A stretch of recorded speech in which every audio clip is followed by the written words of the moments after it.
Bharatiya Janata party के पापों को प्रायश्चित कराने के लिए उत्तर प्रदेश का आम आवाम का जनसैलाब माननीय राष्ट्रीय अध्यक्ष जी के जनसभा में सहभाग किया। रानीगंज विधानसभा ने जिन्हें एक वोट देकर के अपना विधायक बनाया, वोट मिलने के बाद वहां 5-5 विधायक पैदा हो गए। कोई कोटेदारों का विधायक बन गया, कोई प्रधानों का शोषण करने के लिए विधायक बन गया, कोई गरीबों की ज़मीन पर कब्जा करने के लिए विधायक बन गया, कोई थानेदारों का विधायक बन गया। ऐसे में आवाम त्रस्त रहा, त्राहिमाम होती रही। आज यह चुनाव डॉक्टर आर.के. वर्मा नहीं बल्कि रानीगंज विधानसभा का आम आवाम भारतीय जनता पार्टी के खिलाफ लड़ रहा है।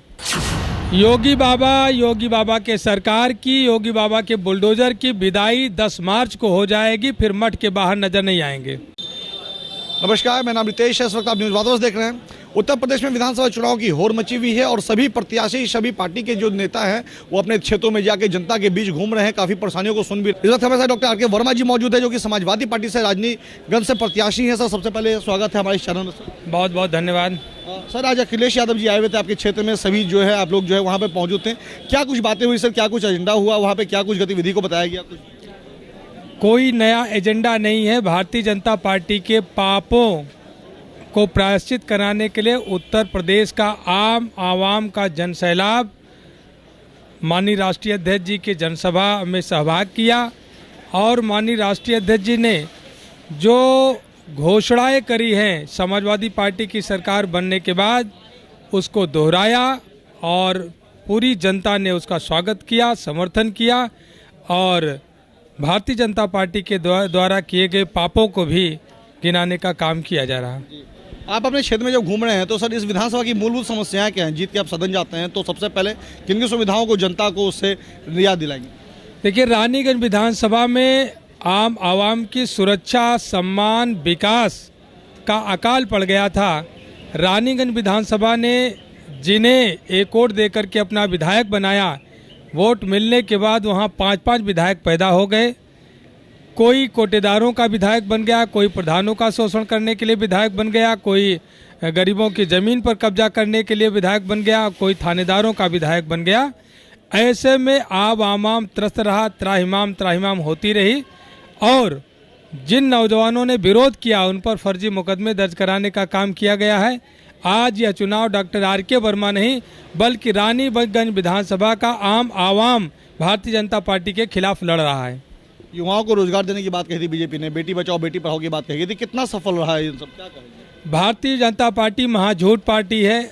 रोजगार देने की बात करी थी, मैंने कई बार और अनुरोध किया था सरकार से कि ODOP में आंवले को ले लिया जाए और एक फूड प्रोसेसिंग यूनिट बड़ी लगाने के बाद कुटीर उद्योग पर काम किया जाए। लेकिन योगी आदित्यनाथ पूरे 5 साल झूठ बोलते रहे, झूठा भाषण करते रहे। ODOP योजना में मेरे दबाव देने के बाद आंवले को ले तो लिया गया, लेकिन एक भी फूड प्रोसेसिंग यूनिट लगाने का काम सरकार ने नहीं किया। कैसे बेरोजगारी दूर हो सकती है, कैसे लोगों को रोजगार मिल सकता है? ये भारतीय जनता पार्टी केवल मुखौटेवादी पार्टी है। ड्रामा करके लोगों के वोट का ध्रुवीकरण करा करके सत्ता में आना चाहती है, लेकिन उत्तर प्रदेश का आम आवाम उनके सातिराना अंदाज को समझ चुका है। रैलियों में बीजेपी के तमाम नेता जो है कहते नजर आ रहे हैं कि अब की बार 300 पार और बुलडोजर की सर्विसिंग की जा रही है, इसमें क्या कुछ? योगी बाबा के सरकार की, योगी बाबा के बुलडोजर की विदाई 10 मार्च को हो जाएगी, फिर मठ के बाहर नजर नहीं आएंगे। 10 मार्च को चुनाव का आखिरी थी है, परिणाम आने वाला है। उसके बाद आप जनता के बीच में क्या कुछ संदेश देना चाहेंगे हमारे चैनल माध्यम से अपने रानीगंज विधानसभा की जनता को?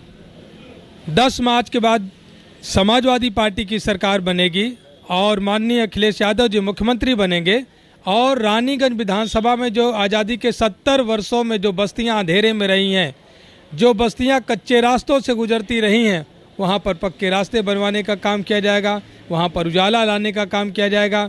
जहां नदियों पर बड़े पैमाने पर पुलों का अभाव है, वहां पर पुलों का निर्माण कराया जाएगा और सबकी सुरक्षा, सबका सम्मान, सबके विकास पर ध्यान दिया जाएगा। तो आपने सुना, ये था डॉक्टर आर.के. वर्मा, जो कि रानीगंज से प्रत्याशी है, जो कि प्रत्याशी है समाजवादी पार्टी से। मैं आपको बताना चाहूँगा कि जिस तरीके से उन्होंने तमाम वादे किए हैं कि बहुत जनता को बहुत सारी सुविधाएं देंगे और जीतने के बाद मेरी भी सर शुभकामना है कि आप जीत के सदन जाए, जनता के मूलभूत उम्मीदों पर आप खड़ा होते हैं। फिलहाल ऐसे तमाम खबरें बने हमारे साथ। मैं तशवीर रानीगंज विधानसभा।